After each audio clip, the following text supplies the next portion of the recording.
Man. Ito Sir Jen, no, uso ngayon yung breakup. Like January pa lang, pumutok yung balita ni Barbie Forteza at Jack. Yung nakasama mo siya sa SBS. Oh, tsaka gym-mate ko si Jack for a long yun na nga, parehas mo silang like, anong reaction mo doon na, for your relationship longest time and then yung sa kanya?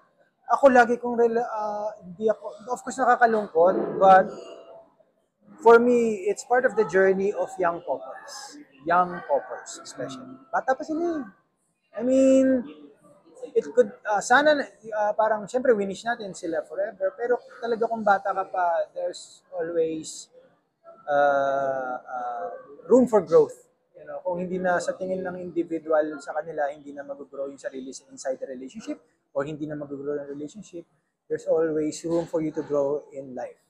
So, baka yun yung love story nila. Actually, you never know talaga. Ituloy po tayo sa ating next question. From TV5 Entertainment, please welcome Sir Von Belinario. Hi, good morning. Congratulations for this movie.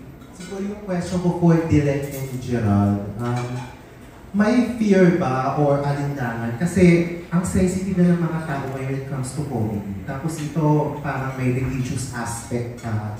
How do you handle that reaction na maaaring makuha from public based parang sa trailer and upon watching the movie?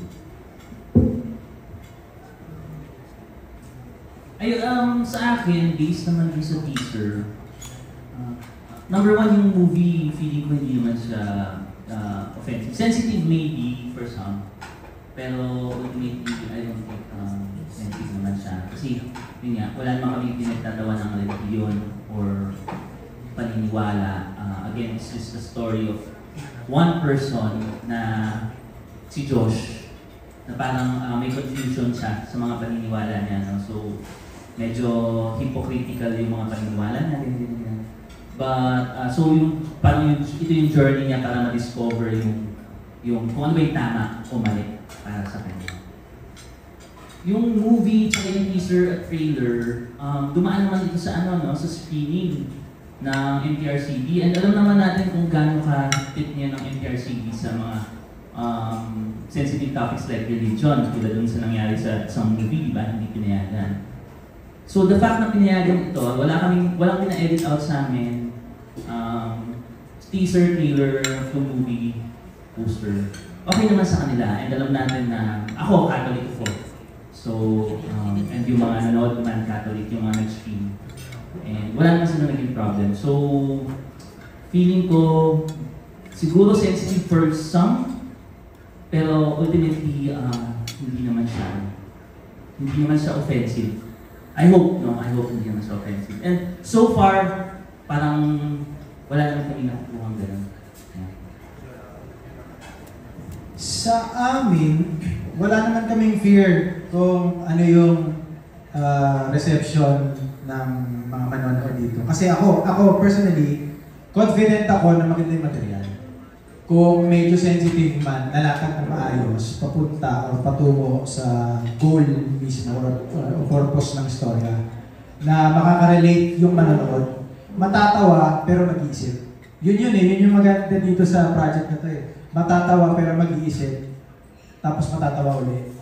Yun yung maganda dito. Hindi siya yung nakakatawa lang, tapos wala, nakakatawa lang yung pelikula eh. Hindi siya gano'n. So, tapos, in terms of fear, ano na siya eh, paano ba to? Hindi na kami yung may hawak nung kung ano yung saan papunta eh. Depende na sa paano ba mag-judge ang tao, personal basis ba? Or as in general, na demographics ba is talagang mali yung ginawa ng pelikula. Pero I think hindi siya aabot sa ganun. Ang goal naman ng ganitong classic tema, ang nakaka-proud lang is pag medyo ganyan yung opinion nyo na parang sensitive pa, automatic nakuha na namin yung attention. Yun yung maganda dito. So, basically nakaka-proud yung pelikula. Pwede ba akong magdagdag lang? Alam mo, hindi mo kasi tinanong, sir. Kuya, pwede. Kasi may additional. Sorry. Baka sabihin, pala mo nito ni Pepe. Sabi ko, kay Direk tsaka kay Gerald. Gusto ko lang, I just feel compelled to add. Kasi yung role ko, maaring yun yung maka-offend eh. Diba? At ang ganda nung sinabi nila direct. I think yung fear, wala naman. Kasi wala naman kaming intention maka-offend.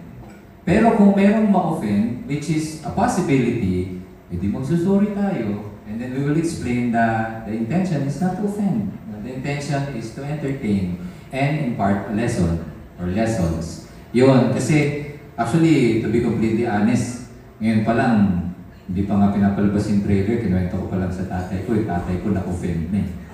Oo, sabi niya, ano ba yan, ano? Pinopromote mo si Satanas?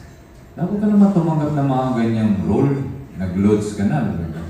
Tapos, kahit na gano'ng paliwanag namin ng kapatid ko, di tayo, comedy lang naman yun. Lalo mo, si Marius yung gumawa. Di ba, kaibigan ni Pepe matagal na.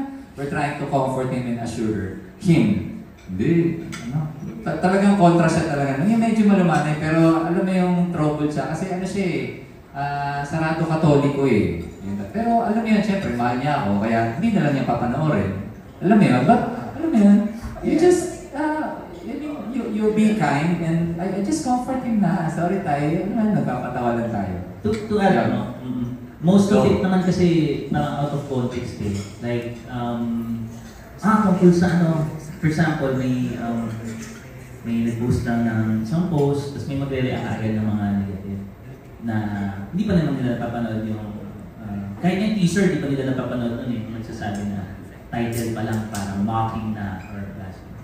Pero yun nga, again, this is, the movie is not about certain religion or any religion. It's about one person's beliefs and confusion sa mga beliefs niya. Yun yun, no? Hindi siya about any religion. So, nung lumabas ako yung teaser, parang yung mga nag-react dun sa post lang na before the teaser. Hindi naman sila nag-react ng sa teaser kasi clear naman yung konteksto ng pelikula dun sa teaser. Na it's about Josh, it's not about a religion. Well, naiintindihan ko rin naman yung tatay ni Pepe kung bakit siya na-offend. Kasi inaasar siyang tatay ni Satanas. Tatay ka pala ni Satanas eh. Siguro follow-up ko doon kay Pepe. Yeah. Pepe, ayun, kamusta yung transition? Kasi syempre naging, kay Cody yung last role mo sa Rewind. Transition. From Lons to playing, Sinitan. Kumusta?